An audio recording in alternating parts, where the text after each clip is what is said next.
여러분 반갑습니다. 송광입니다. 이 시간에는 호명보살께서 도솔천에서부터 어머니가 되실 마야 왕비의 몸에 들어가는 상황에 대해서 설명을 드리겠습니다.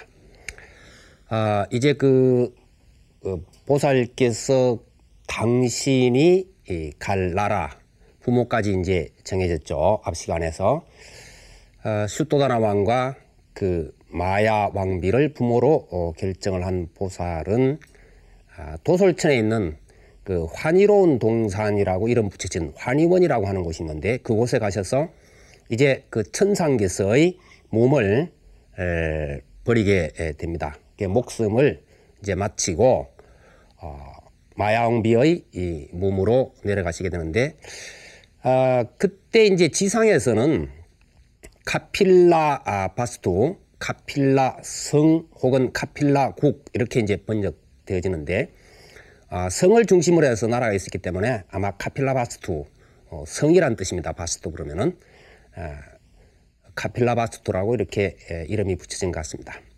그곳에서는 이제 여름을 맞이하는 축제 기간이었습니다. 그래서 아살라 축제를 해서 이것이 이제 6월부터 7월에 걸치는 약 한 달여 기간 동안에 걸치는 이제 축제인데, 이 축제를 맞이해서 마야 왕비께서는 7일 전부터 몸을 정갈하게 하고 또 마음도 딴 때와 달리 이렇게 먹고, 그리고는 하루 종일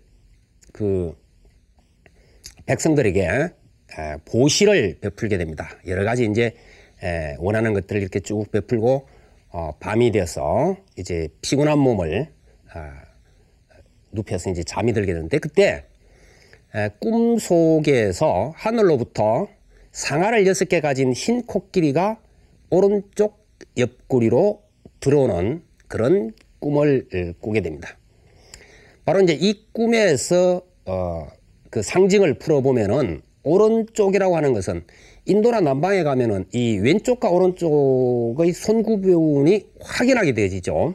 그래서 처음 이제 우리나라에서 인도나 이런 쪽에 간 스님들이 이제 그런 상식이 없이 갔다가 상당히 곤혹스러운 경우를 만난 경우가 있다 그래요.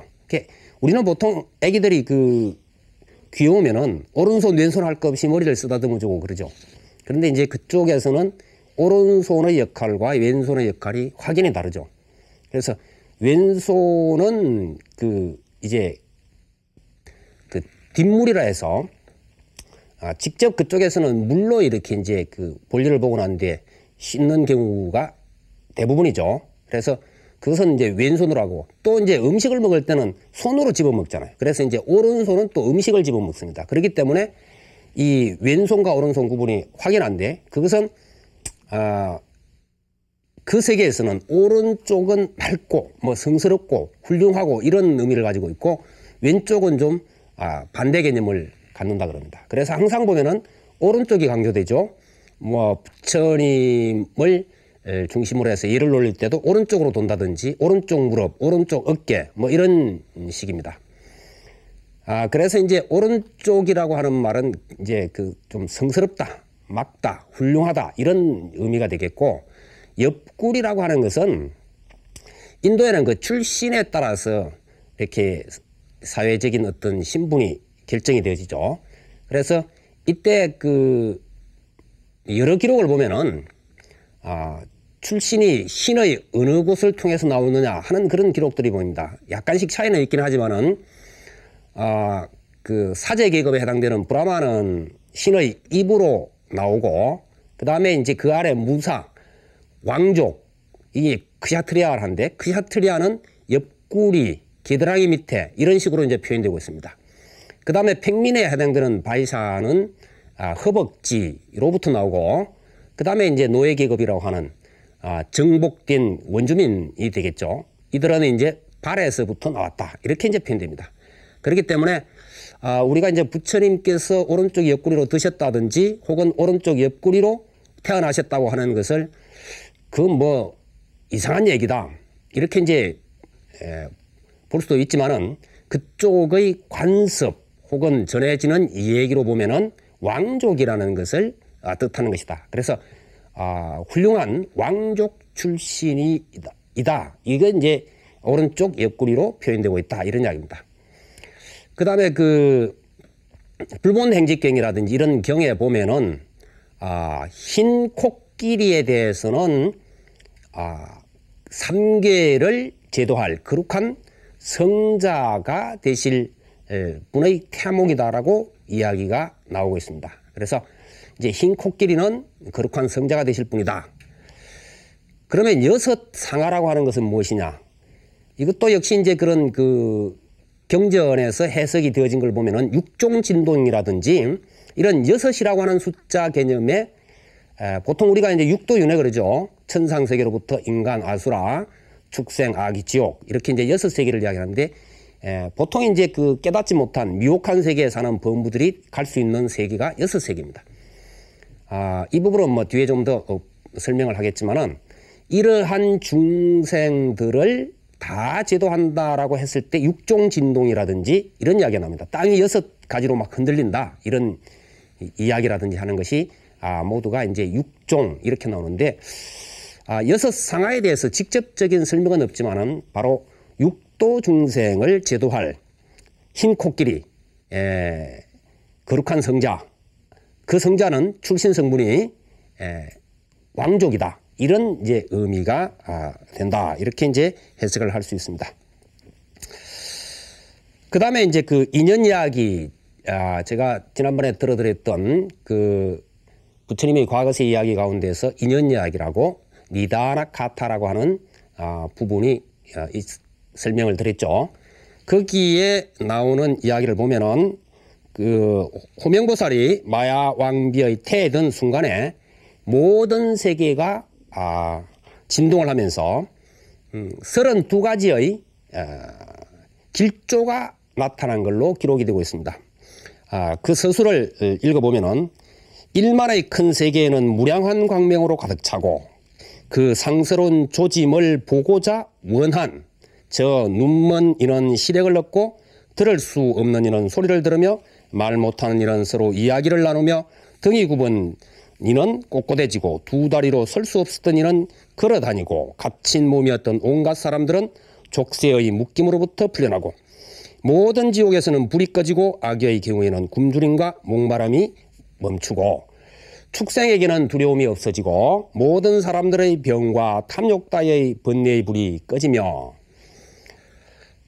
모든 사람들은 애정어린 이야기를 주고받으며 기분 좋은 듯 말은 큰 소리로 울고 코끼리는 소리내어 울고 모든 악기는 손을 대지 않았는데도 저절로 각기 음색을 내며 인간의 손에 닿은 장신구는 울기 시작하고 사방이 밝고 깨끗해지며 사람들에게 상쾌한 기분을 불러일으키는 듯 부드럽고 청량한 바람이 불고 때 아닌 비가 내리고 대지에서는 물이 솟구쳐 넘쳐나며 이렇게 쭉 내려가다가 마지막에 그 모두가 참으로 아름다움의 극치에 도달한 것이었다. 이렇게 이제 서술을 하고 있습니다. 이러한 내용을 접할 때 합리적인 사고를 한다고 이제 자처하는 사람들은 본래 거룩한 분들, 성자나 이런 분들은 그 태어날 때의 상황이라든지 이런 것들을 미화하는 법이야. 그러고는 그냥 웃어 넘겨버립니다. 물론 이게 이제 현실적으로 가능하냐, 그렇지 않느냐 하는 부분에 있어서는 앞서 생각하는 그런 부분이 뭐 잘못된 게 아니죠. 갑자기 뭐 모든 것이 바로잡아지는 이런 현상은 아마 일어나기가 어려울 겁니다.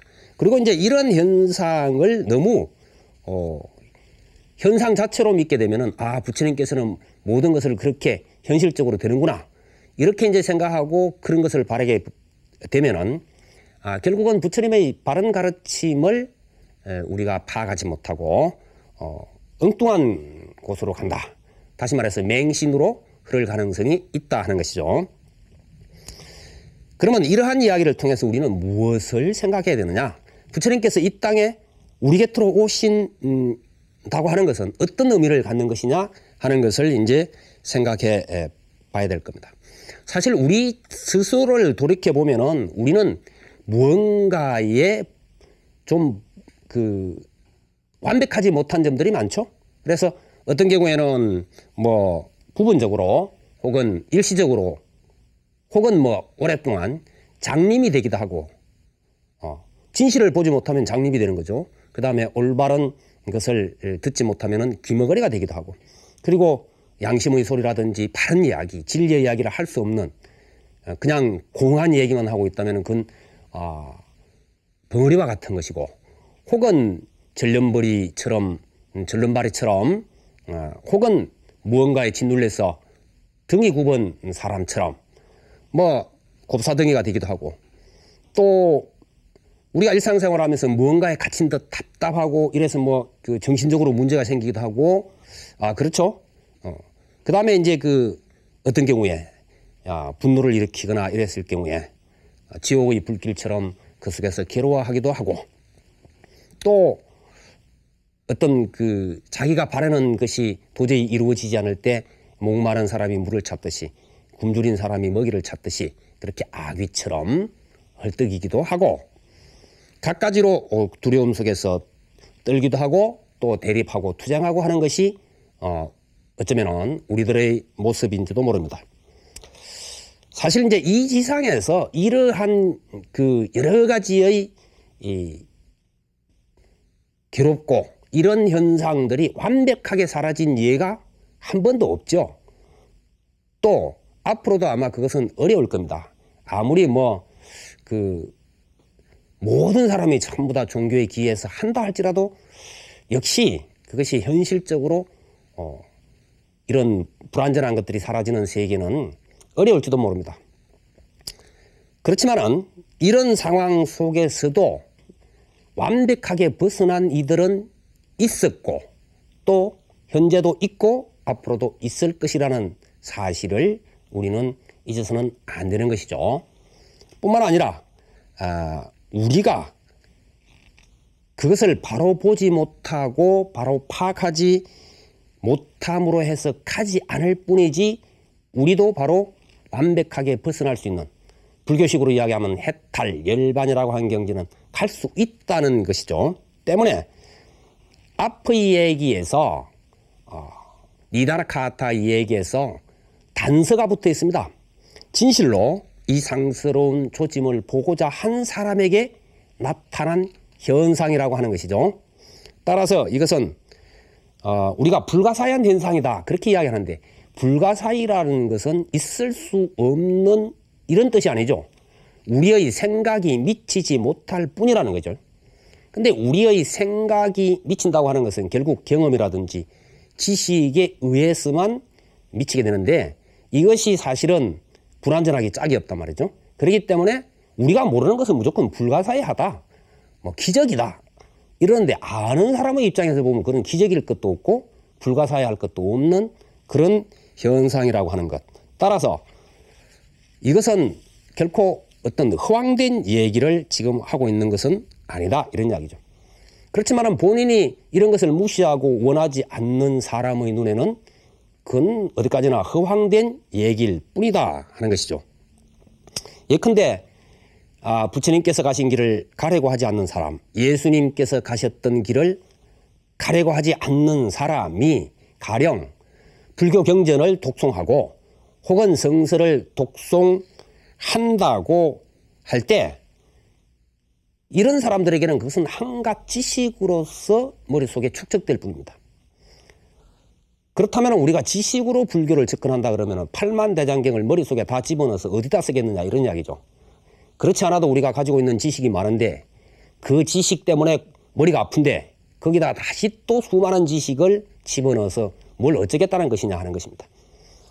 따라서 여기에서 우리는 성현들의 그 진면목을 보고 그 길을 가려 해야지, 뭐 성현들의 이름을 앞세워 가지고 대립하고 투쟁하고 전쟁까지 일으키고 그 가르침의 반대로 가고 있는 현상들이 우리 눈앞에서 전개되어 왔고 지금도 전개되고 있다 하는 것입니다.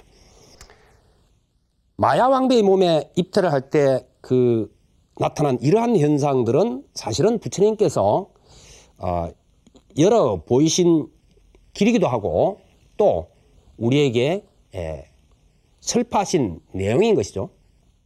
이것을 요약해 보면은 이런 겁니다. 부처님께서는 헛된 꿈에서 깨어나서 바로 보라.